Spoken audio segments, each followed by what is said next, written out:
तरीके से सलूशन करेंगे आप लोग देख सकते हैं। पहले तो आप क्वेश्चन को पढ़िए एक बार। देखिए किसी अभिक्रिया के वेग का क्या प्रभाव होता है, ठीक है, यानी किसी अभिक्रिया के वेग पर ताप का क्या प्रभाव होता है आपको ये बताना है पहले तो, ठीक है। उसके बाद बोल रहा है कि एक प्रथम कोट की अभिक्रिया बच्चों 10 मिनट में 20% हमारी क्या होती है बच्चों, पूर्ण हो जाती है। अभिक्रिया के 80% पूर्ण होने में लगने वाले समय की आपको गणना करनी है बच्चों, ठीक है। तो यहाँ पे बोल रहा है कि अभिक्रिया अगर हमारे पास है वो 10 मिनट में बच्चों 20% हमारी क्या होती है, पूर्ण हो जाती है। तो वही अभिक्रिया अगर हमारे 80% पूर्ण होगी तो बच्चों कितना समय लगेगा, ठीक है। तो जो भी बच्चे लाइव हैं वो बच्चे एक बार कमेंट करेंगे और देखते हैं कितने बच्चों को प्रथम कोट की अभिक्रिया का फार्मूला पता है बच्चों। तो देखिए यहाँ पे सबसे पहले तो इसने ये बोला है कि ताप बढ़ाने पर अब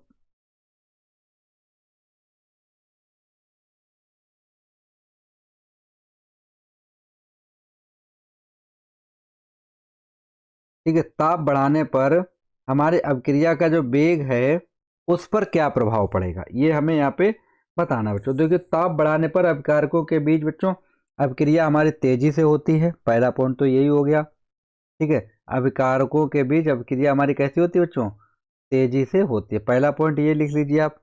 दूसरा पॉइंट देखो बच्चों, जब आप अभिक्रिया का ताप बढ़ाओगे तो अभिक्रिया ताप बढ़ाने से अभिक्रिया की 10% मतलब हमारी वृद्धि हो जाती है बच्चों।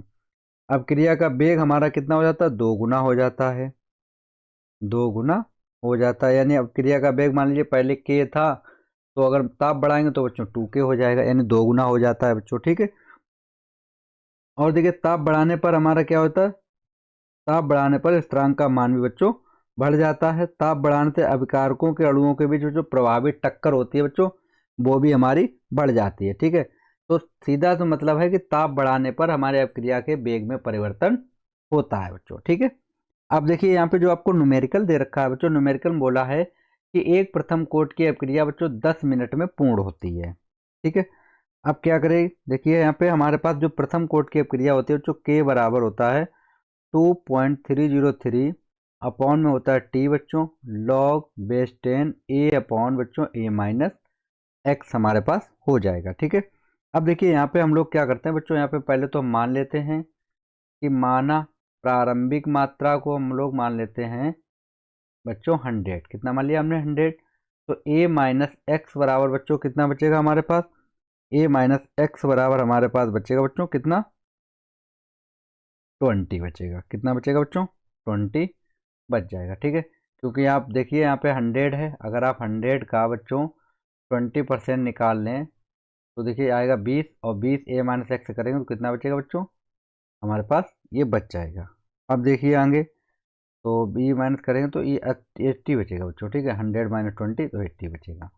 अब देखिए हमारे पास ए माइनस एक्स की वैल्यू आ गई बच्चों, ए की वैल्यू हमने 100 दे ही रखी है हमें। तो हम लोग क्या करते हैं, सबसे पहले यहाँ पे फार्मूला लगा लेते हैं, के की वैल्यू फाइंड करेंगे। तो देखिए ये कितना हो जाएगा यहाँ पे 2.303 बच्चों, टी हमें दे रखा है बच्चों, कितना दे रखा है पहले 10 मिनट दे रखा है। और ये हो जाएगा बच्चों लॉग 10, ए की वैल्यू हमारे पास 100 है, अपॉन में ए माइनस एक्स करेंगे यानी कि कितना बचेगा बच्चों, 80 बच जाएगा, ठीक है। अब देखिए यहाँ पे आपको वैल्यू दे रखी हैं, तो आप क्या करें, देखिए एक जीरो से आप एक जीरो को कैंसिल आउट कर दीजिए और ये आपके पास बचेगा देखिए 2.303 अपॉन में बच्चों 10, और ये हो जाएगा लॉग बेस 10, ब्रैकेट में बचेगा बच्चों 10 अपॉन 8, ठीक है। अब इसको हम लोग लिख सकते हैं, देखिए आप लोग 2.303 अपॉन में 10, और इसको हम लोग लिखेंगे लॉग बेस 10 और माइनस हो जाएगा बच्चों लॉग बेस 10 और 8 हो जाएगा, ठीक। अब देखिए इसमें आप चाहें तो आप 10 का क्या कर सकते हो, डिवाइड भी कर सकते हो, और नहीं तो आप ऐसा भी इसको रख सकते हो। तो हम ऐसे ही रखेंगे 2.303 अपॉन में 10 रखेंगे बच्चों, और लॉग इसकी हम लोग जो वैल्यू रखेंगे 10 की, तो 10 की वैल्यू कितनी होती है बच्चों 1, माइनस 8 की वैल्यू हमें क्वेश्चन दी गई, देखिए ये दी गई है, तो लिखेंगे 0.903 रखेंगे बच्चों। अब इसको अगर हम माइनस करते हैं तो देखिए हमारे पास कितना आ जाएगा बच्चों, के बराबर हो जाएगा 2.303 अपॉन 10, और इसको जब माइनस करेंगे बचेगा बच्चों कितना, 0 माइनस कर लीजिए आप, तो 0.963 9 बचेगा। ठीक, इसको हम डाल देते हैं बच्चों समीकरण नंबर 1। किसी बच्चे को अगर कोई प्रॉब्लम हो तो बच्चा कमेंट बॉक्स में पूछ सकता है। ओके, अब देखिए के की वैल्यू आ गई है। अब आगे बोल रहा है कि अपक्रिया के 80% पूर्ण होने में कितना समय लगेगा। तो देखिए अब हम 80% पूर्ण होने में समय निकालेंगे यहाँ पे। अब देखिए अब उसने क्या कहा बच्चों कि अब आपके पास देखिए a माइनस एक्स यहाँ पे बोल रहा है कि 80% पूर्ण होने में। ठीक है, तो बच्चों शेष कितना बचेगा, a माइनस एक्स बराबर बच्चों बच जाएगा 20, यानी 20 हमारा शेष रहेगा बच्चों। ठीक है, तो हमें t यहाँ पे फाइंड करना है। तो देखिए k बराबर कितना हो जाएगा बच्चों, 2.303 अपॉन में t हो जाएगा बच्चों लॉग बेस 10। a की वैल्यू तो हमने 100 मान रखी थी, a माइनस एक्स की वैल्यू बच्चों 20 हो जाएगी। कितनी हो जाएगी, 20। अब देखिए एक जीरो से एक जीरो फिर से मेरा कैंसिल आउट हो गया और ये हो जाएगा बच्चों k। अब देखिए k की वैल्यू हमें ये दे रखी है तो हम यही वैल्यू रखेंगे यहाँ पे। तो हम यहाँ पे कर देते हैं बच्चों समीकरण 1 से। अब देखिए k की वैल्यू निकालिए 2.303 अपॉन में बच्चों कितना हो जाएगा, अपॉन में रहेगा t, यहाँ पे कितना दिया बच्चों 10, तो यहाँ पे हम 10 ही कर देते हैं। तो ये हमारे पास कितना हो गया बच्चों, 10 हो गया। ठीक है, और इनटू में आपको देखा 0 दशमलव कितना दे रखा है, 0969। ठीक है, तो यहाँ पे हम लिख लेते हैं 09 और 69 बेटा। ठीक है, अब ये आपके पास हो जाएगा कितना 2.303 अपॉन में रहेगा t, और इसको हम लिख सकते हैं लॉग बेस 10 माइनस हो जाएगा बच्चों लॉग बेस 10 2। ठीक है, अब देखिए ये वैल्यू हमारी इससे कैंसिल आउट हो गई। अब हमारे पास कितना बचा बच्चों 0.0969 अपॉन में बच्चों बचेगा हमारे पास 10। ओके, और ये हो जाएगा बच्चों 1/t। यहाँ पे इसकी वैल्यू थी 1 और log 2 की वैल्यू देखिए हमें क्वेश्चन में दे रखी है 0.3010। तो यहाँ पे हम लोग पुट करेंगे भाई वैल्यू को, तो ये हो जाएगा 0.30 बच्चों और 10 हमने यहाँ पे वैल्यू पुट कर ली है। ओके, अब देखिए हम लोग क्या कर सकते हैं इसको, तो ये हो जाएगा हमारे पास 0.06 कितना दे रखा था हमें 696। तो यहाँ पे हम लिख लेते हैं 696। एक बार चेक कर लेते हैं, 96 है तो हम इसको 9 लिखेंगे यहाँ पे। ये हमको वैल्यू दे रखी है और अपान में कितना दे रखा है बच्चों 10, बराबर में हमारे पास दिया गया है ये 1/t माइनस का दे रखा है। तो जब आप इसमें से माइनस करोगे तो देखिए कितना आ जाएगा आपके पास। तो ये हम देखिए यहाँ पे लिख लेते हैं 1.00, 4 बार ये हो जाएगा 0.3010। तो हो जाएगा 0, यहाँ पे कितना बचेगा 9, यहाँ पे भी 9 बचेगा बच्चों, यहाँ बचा 9 तो 6, यानी 6.99। ठीक, तो हम यहाँ पे लिख लेते हैं, ये हो जाएगा बच्चों देखिए ये बन गया 1/t और इंटू में हो जाएगा देखिए 1/t इंटू में हमारे पास ये आ जाएगा तो 0.699 बचेगा बच्चों। ठीक है, अब इसको आप लोग जब कैलकुलेट करोगे तो आप लोग देख सकते हो, क्रॉस मल्टीप्लाई कर लीजिए इसका आप। तो हम क्या करेंगे इस टी को इस साइड भेज देंगे। देखिए टी बराबर हमारे पास हो जाएगा बच्चों 10 इंटू 0.696 हो जाएगा, अपॉन में कितना आ जाएगा बच्चों, ये तो 9 है। ठीक है, तो 9 लिख लेते हैं, अपॉन में 0.099। एक बार ये वैल्यू चेक कर लेते हैं कितनी दी गई है बच्चों, 0.969 है। ठीक है, 0.969, तो इसको हम लोग करेक्ट कर देते हैं।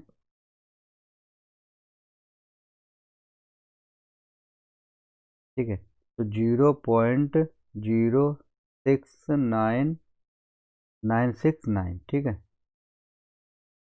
969 ये हम लोगों ने यहाँ पे निकाल रखा है। आप लोग देखो समीकरण नंबर 1 में बच्चों। अब देखिए हमारे पास क्या हो जाएगा यहाँ पे, अब हम पॉइंट अगर हटाते हैं ये हो गया हमारे पास 0.99, यहाँ पे 6 और है तो आप 6 लिख लीजिए, 6.099 आपके पास रहेगा बच्चों। ठीक, अब देखिए जब आप इसको हल करोगे तो कितना बचेगा आपके पास। तो मैंने क्या किया था बच्चों, टी को हमने इस साइड भेजा था। ठीक है, तो इसको आप थोड़ा चेंज कीजिए यहाँ पे। देखिए जब मैंने इस चीज़ को इधर भेज दिया तो ये चीज़ हमारे अकाउंट में आएगी, ये हो जाएगा 10 इंटू 0.699 बचेगा, अपान में 0.09969। एक बार चेक कर लीजिए आप सभी, कितना है 0969। ठीक है, तो यहाँ पे हम लिखेंगे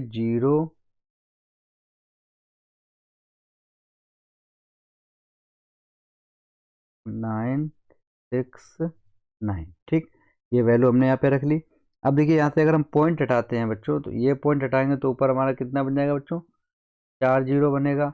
और यहाँ से अगर हम पॉइंट हटाएंगे तो नीचे हमारा 3 जीरो आ जाए, तो 3 जीरो से ये 3 जीरो कैंसिल आउट हो गई।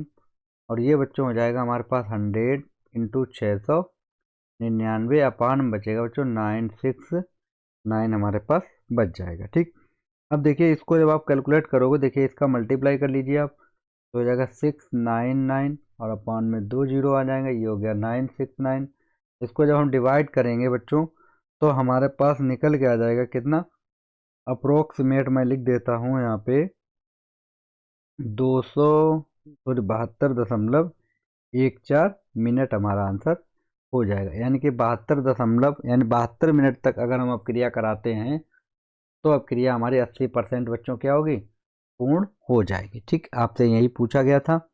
अगला क्वेश्चन बच्चों देखते हैं। देखिए अगला क्वेश्चन क्या है, उससे पहले हम लोग एक पेज ले लेते हैं यहाँ पे।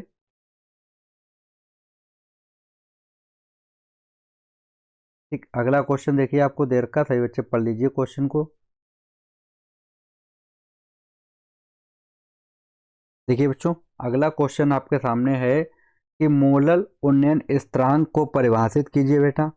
और 0.6 ग्राम यूरिया को मोलल द्रव्यमान बच्चों आपको दिया गया है कितना, 60। और 100 ग्राम जल में घोलने पर जलीय विलयन के क्वथनांक की आपको गणना करनी है। जल का मोलल उन्नयन स्थिरांक बच्चों आपको दे रखा है कितना, 0.52।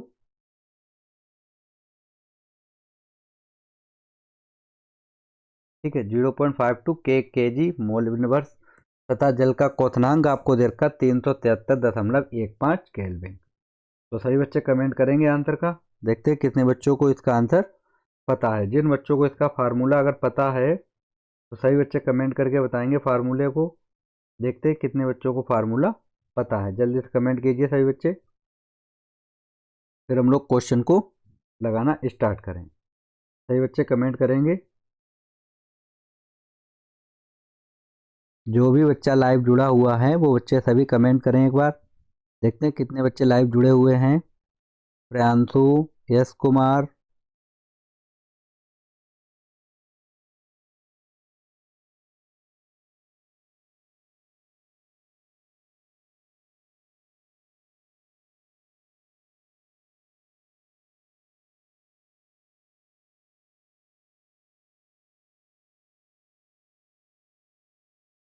जो भी बच्चे लाइव जुड़े हुए हैं सभी बच्चे कमेंट करेंगे एक बार।